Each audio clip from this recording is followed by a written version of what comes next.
Bai, eskerrik asko. Bueno, nik uste nuen Donostian esklabutza desagertuta zela, banekien Trinitate plazan esklaboak saldu zirenik, edo Pasai Donibanen ere bai. Baina nenuen espero zan, altzan, nire etxe ondoan, esklabutza egoerak ikusiko nituenik, gaur egun 2020 garren urtean, 21 garren mendean. Ze Irutxolokoitzak ederki kontatzen du moduan, beldurrezko errelato batean, egia esan da, esklabutzako egoerak ikusi ditugu, altzako kiroldegia egiten ari diren langileen artean. Eta obra horren jabea eta arduraduna zuek zarete, udal gobernua, Donostiko udala da. Eta zuen bizkar dago hemen gertatzen ari dana, edo gertatu dena.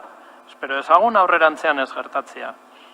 Kontatu ditu Aizea Garaik hor aipatu diren gai batzuk, prentsak luze jaso ditu, baina ez da berria, tamalez, neoliberalismo ekonomikoaren eredua jarri dezuen nun, eta Donostiako auzorik prekarizatuenean.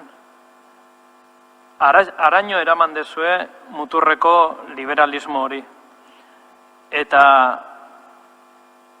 langile horiei ez diezue batere empatiarik adierazi. Han antolatu dena, altzako kiroldegiaren obren inguruan antolatu dena, sindikatu batek kalifikatu duen moduan, iruzur sistema eraginkor bat izan da. Azpikontratazioa, prekarizazioa, langileen esplotazioa, iruzur legalak, laboralak, esan nahi dut. Iruzur laboralak. Etzaie osasun azterketarik egin, beren izenean presentatu dira paper batzuk, udalaren obra batean, guztion izenean egiten ari den obra batean. Eta ardurak eskatzean zer eta aldi baterako enpresa taldearen bizkar jarri da gainera. Esan ez, horiek azpikontratatu dute. Zuek zarete horren arduradunak. Eta auzoan, herritarrak suminduta daude, eta aurrekoan, altzan egin zen batzarrean, horrela adierazi zioten zinegotziari. Suminduta, ze oso ondo dakite, altzatarrek zer den horrelako egoerak pairatzea.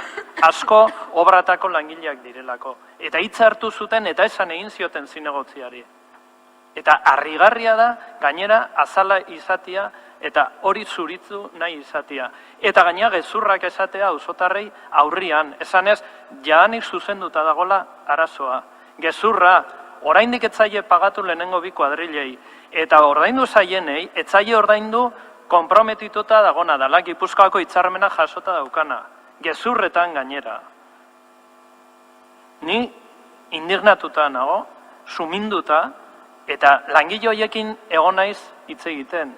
Eta benetan duintasun ikaragarria erakutsi ziguten, eta ez horiek bakarrik, auzotarrek ere bai.